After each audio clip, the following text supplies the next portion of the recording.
So మీ career లో క్లిష్టమైన operation ఏదనుకుంటారు?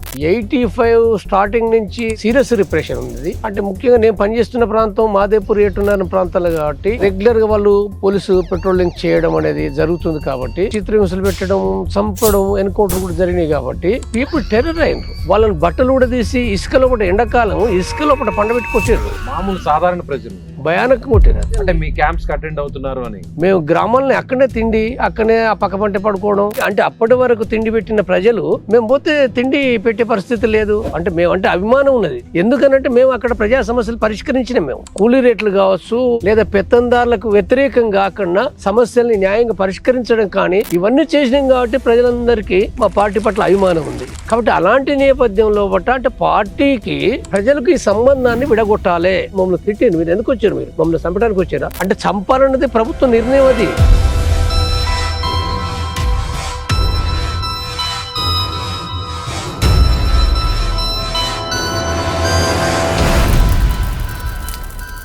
మన దేశంలో ఇటీవల జరిపిన అధ్యయనాల ప్రకారం 60 ఏళ్ల వయసు దాటిన వారిలో చాలామంది మోకాళ్ళ సమస్యలతో బాధపడుతున్నారు. అందులో మోకాళ్ళ చిప్పులు అరిగిపోయి చాలామంది సర్జరీకి వెళ్తున్నారు. అయితే సర్జరీయే దిక్కు అనుకునే వారికి ఎపియాన్ పెయిన్ క్లినిక్ ఒక శుభవార్త చెప్పింది.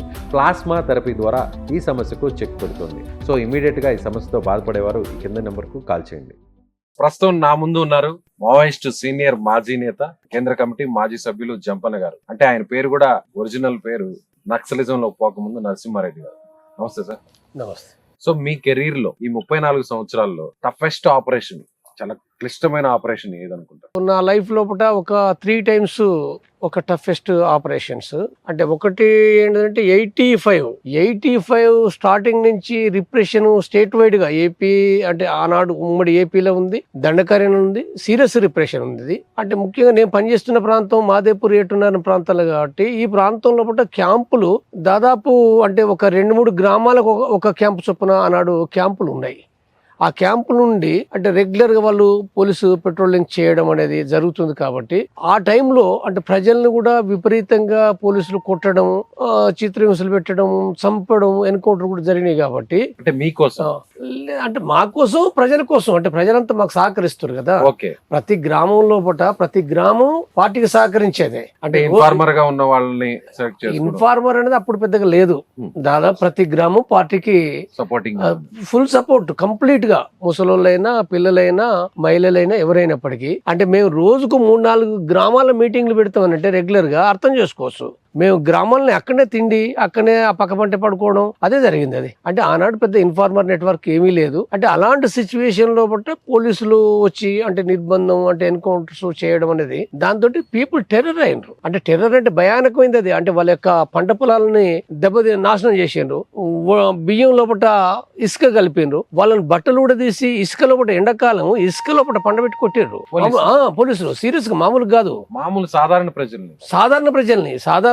మీ క్యాంప్స్ కి అటెండ్ అవుతున్నారు అని అందరినీ మా దాంట్లోకి అటెండ్ అవుతుందా లేదన్న సంబంధమే లేదు. ప్రతి గ్రామం లోపల 100 మందిని కొట్టారు, భయానకంగా కొట్టారు. దాంతో అంటే మాకు తిండి, అంటే అప్పటి వరకు తిండి పెట్టిన ప్రజలు మేము పోతే తిండి పెట్టే పరిస్థితి లేదు, ప్రజలు మా దగ్గరికి వచ్చే పరిస్థితి లేదు. అంటే మేము అంటే అభిమానం ఉన్నది, చాలా అభిమానం ఉంది. ఎందుకనంటే మేము అక్కడ ప్రజా సమస్యలు పరిష్కరించినాం. మేము అవి కూలీ రేట్లు కావచ్చు, లేకపోతే తునికాకు రేట్లకు సంబంధించింది కావచ్చు, సారా రేట్లు తగ్గింపు గాని లేదా పెత్తందారులకు వ్యతిరేకంగా కాకుండా సమస్యల్ని న్యాయంగా పరిష్కరించడం కానీ భూస్వాములకు వ్యతిరేకంగా పోరాడడం కానీ ఇవన్నీ చేసినాం కదా ఆనాడు. ఇవన్నీ చేసినాం కాబట్టి ప్రజలందరికీ మా పార్టీ పట్ల అభిమానం ఉంది కాబట్టి ఏంటంటే మమ్మల్ని మాకు తిండి అయినా రక్షణ అయినా అన్ని వాళ్ళు చూసుకున్నారు. కాబట్టి అలాంటి నేపథ్యంలో అంటే పార్టీకి ప్రజలకు ఈ సంబంధాన్ని విడగొట్టాలి. అంటే చంపాలన్నది ప్రభుత్వ నిర్ణయం. అది అదేదో పోలీసు వాళ్ళు చేసిన తప్పు కాదు అది. అంటే పోలీసు వాళ్ళు ఏదో తొందరపడి చేసిండ్రని అంటారు కానీ కాదు, పోలీసు వాళ్ళు కాదు అది. పోలీసు వాళ్ళ వెనకాలన్నది ఎవరనంటే ప్రభుత్వం. చంపాలి అంటే టెర్రర్ చేయాలి, అంటే రాజ్యానికి సంబంధించింది ఏందో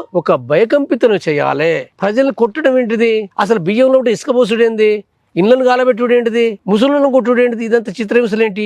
ఇవన్నీ ఏంటి అంటే ఒక రకంగా ప్రజలు భయపడిపోయి పార్టీ దగ్గరికి పోకూడదు, అట్లయితే తప్ప ఇక సాధ్యం కాదనే నిర్ణయంతో వాళ్ళు చేసిర్రు. దాంతో మేము ఎక్కడికి పోయినా మా పిలిస్తే రాకపోయేది. వాళ్ళకి తెలుసు మేము అంటే డ్రెస్ తీసేసిపోయేది. మేము సివిల్ డ్రెస్లో పోయి మేము పిలుస్తుంటే కూడా ఏంటంటే ప్రజలు ఇటు పిలిస్తే అటు చూసేవాళ్ళు. పట్టించుకునే వాళ్ళు కాదు. మేము అంటే చివరికి అంటే ఇప్పుడు మేము అంటే గ్రామంలో కూడా ఇన్ఫార్మర్ నెట్వర్క్ తయారైంది, ఒకరు ఇద్దరు నెట్వర్క్ తయారైంది. దాంతో మేము పొద్దున్నాక ఊళ్ళోకి పోవడం పెద్ద సమస్య వచ్చేది. అది కొన్ని సందర్భంలో మాకు తిండికి లేని పరిస్థితుల అంటే ఒక ఘటన మాదేపూర్ లోపట ఒక లెంకలగడ్డ అనే ఊరు ఉంటది. అదే లెంకలగడ్డ లోపల అక్కడ తిరిగి మళ్ళీ 89 తర్వాత 91 లోపల గ్రేవెన్స్ పోలీసుల పైన అటాక్ చేయడం జరిగింది. అటాక్ చేస్తే పోలీసు వాళ్ళు అక్కడ చనిపోయారు కొంతమంది లెంకలగడ్డ లోపల. మా పార్టీ చేసింది అది. కానీ దానికంటే ముందు మేము కరెక్ట్ 86 లోపల మాకు తిండి లేదు. తిండి లేకపోతే మేము లెంకలగడ్డ విలేజ్ కి పోయిన ఒక 4-5 గంటలు నడిచి ఆ ఊరి దగ్గరికి పోయి మేము ఇద్దరు వ్యక్తులము సివిల్ రోజుల నుంచి లేదు. దానికంటే ఒక రోజు ముందు కూడా లేదు మాకు తిండి లేదు. 2 రోజుల తిండి లేదు. తిండి లేకపోవడం తోటి ఇబ్బంది ఉన్నది. అంత అన్ని గ్రామాల పోయినా ఎవరు మాకు ఇచ్చే పరిస్థితి లేదు, ఫుడ్ పెట్టే పరిస్థితి లేదు. దుకాణంలో తెచ్చుకుందామంటే కూడా దుకాణం లోపల కూడా భయపెట్టారు పోలీసులు. మీరు ఎవరికి కూడా ఏంటంటే సామాన్లు ఇవ్వద్దు, ఏది ఇవ్వద్దు, ఇస్తే మాత్రం మాకు సమాచారం వస్తుంది. కొట్టిరు కూడా దుకాణం వాళ్ళని కూడా, వ్యాపారం కూడా కొట్టిరు. దాంతో భయపడ్డరు, మాకు సరుకులు దొరకలే.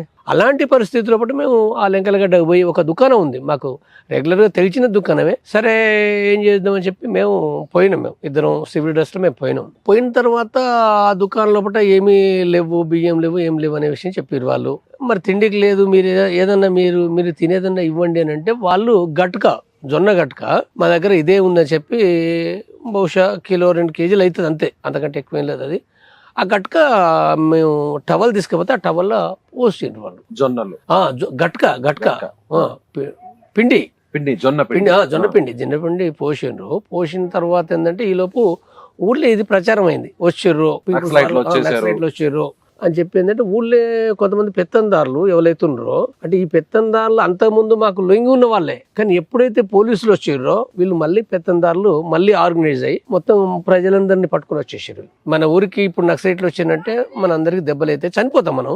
కాబట్టి వీళ్ళు ఎందుకు వచ్చారు, ఇదేం పద్ధతి వీళ్ళను అని చెప్పి వచ్చేసారు మా పైకి. వచ్చి చాలా సీరియస్ గా మమ్మల్ని తిట్టాను. మీరు ఎందుకు వచ్చారు, మీరు వీడికి ఎందుకు వచ్చారు, మమ్మల్ని చంపడానికి వచ్చారా, మీరు వస్తే మాకేమైంది, మాకు ఇన్ని దెబ్బలు అయినాయి, అన్ని అయినాయి, మీరు వస్తే మాకేమైంది అని చెప్పి తిడుతున్నప్పుడు మేము అట్లా కాదే, మేము వచ్చింది మీకోసమే కదా, మేము ఎవరి కోసం వచ్చినాం, మాకు ఎవరున్నారు అని చెప్పి మేము ఇట్లా మాట్లాడుతున్నాం.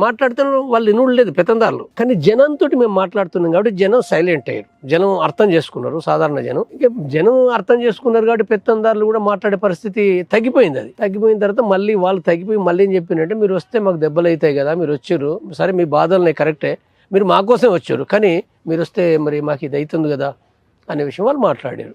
అలాంటి సిచ్యువేషన్లో మేము తప్పనిసరి పరిస్థితులు వచ్చినాం. మాకు తిండి లేదు, 2 రోజుల నుంచి తిండి లేదు. కాబట్టి ఇది మా సిచ్యువేషన్. కాబట్టి ఇప్పుడు మీరు పోయి చెప్పండి, పోలీస్ క్యాంప్ దగ్గరే ఉంది, అక్కడ దగ్గరే ఉంది కాబట్టి 5 కిలోమీటర్లు ఉంటుంది. మీరు పోయి చెప్పండి, మీరు అందరు పోయి చెప్పండి, మేము వెళ్ళిపోతాం అని చెప్పి ఏంటంటే మేము ఆ గట్క తీసుకొని మేము వెళ్ళేసి వచ్చిన వెంటనే స్పీడ్గా అడవిలో వండుకున్నాం. మేము వెంటనే మళ్ళీ స్పీడ్గా వెళ్ళిపోయినాం మేము అడవిలో. పోలీసులు వచ్చారు, 1-2 గంటలకు వాళ్ళు వచ్చారు, ఊళ్ళోకి వచ్చారు, అడవికి రాలేదు. మేము వచ్చి వెళ్ళిపోయిన తర్వాత వాళ్ళు వచ్చిండ్రు. సేమ్ అదే టైం లోపల ఏంటంటే మేము ముక్నూరు అంటే అది ఇప్పుడు గోదావరి ఒడ్డున ఉంటుంది, అక్కడ ప్రాజెక్ట్ ఉంది కదా, దాని పక్క పంటే ముక్నూరు అనే గ్రామం ఉంటుంది. అక్కడికి పోతే కూడా సేమ్ సిచ్యువేషన్. అక్కడ ఒకతను అంటే మాకు మొట్టమొదటి నుంచి పార్టీకి సహకరించే వ్యక్తి, ఆయన తినకుండా తెల్లారి పండుగ ఏదో పండుగ, ఆ పండుగ కంటే ముందు రోజు ఆయన కాడున్న బియ్యాన్ని మొత్తంగా కంప్లీట్ గా మాకు ఇచ్చేసాడు. కంప్లీట్ గా మాకు ఇస్తే ఆ బియ్యం పట్టుకొని మళ్ళీ మేము ఆ మేడారం అని ఇన్నర్ గా ఏటున్నారు మేడారం ఉంటది, మేడారం దగ్గర ఐలాపురం అనే ఒక గ్రామం ఉంటది. ఐలాపూర్లో ఒక క్యాంప్ ఉంది, మేడారంలో క్యాంప్ ఉంది, దగ్గర అనేక క్యాంపులు ఉన్నాయి. మేము తిరిగి ఐలాపూర్ నుంచి మేము అటు మేడారం వైపు వెళ్ళిపోవాలి. మేము సాధారణంగా ఆ టైం లోపల అంటే ఇప్పుడు బాటల పంటి పోయేటోళ్ళం కాదు. మేము కంప్లీట్గా అడవి లోపల అది డే కానీ నైట్ కానీ పూర్తిగా డైరెక్షన్లో పోయేటోళ్ళం మేము. కానీ ఆ రోజు పూర్తిగా మబ్బులు పడ్డాయి, వర్షం పడుతుంది. అంటే మబ్బులు పడ్డప్పుడు ఒక సమస్య ఉంటుంది. మామూలుగా సూర్యుడు కనుక ఉంటే ఏమైతుందంటే సూర్యుడిని అంటే ఆ గుర్తు ఏవైతే ఉంటాయో దిశలు ఉంటాయి కదా, తూర్పు పడమట ఉత్తర దక్షిణ అనేతున్నాయో అంటే డేలా ఉంటుంది, రాత్రి అయితేనో నక్షత్రాలు ఉంటాయి. కాబట్టి వీటి ఆధారంగా మేము ఆ డైరెక్షన్ చూసుకుని వెళ్ళిపోతాంటాం. అంటే అప్పుడు వాచ్లు ఇవన్నీ కూడా ఏమి ఉండేవి కదా, టైం తెలియడానికి. టైం ఉంటది కానీ టైం సమస్య కాదు కదా. మబ్బులు పడ్డ తర్వాత ఓకే, అప్పుడు మీరు కేవలం తప్పనిసరి పోవాల్సిందే. పోవాలనంటే బాట మీద పోయటానికి వీల్లేదు, ఒక ఊరు నుంచి మరొక బాటకు పోయటానికి వీల్లేదు. డైరెక్ట్ గా అడవిలో పోవాలి. అడవిలో పోతే నీకు మొత్తం చుట్టూ అసలు కొద్దిగా అటు ఇటు అయినామంటే కథ మళ్ళీ రౌండ్ తిరుగుతాము.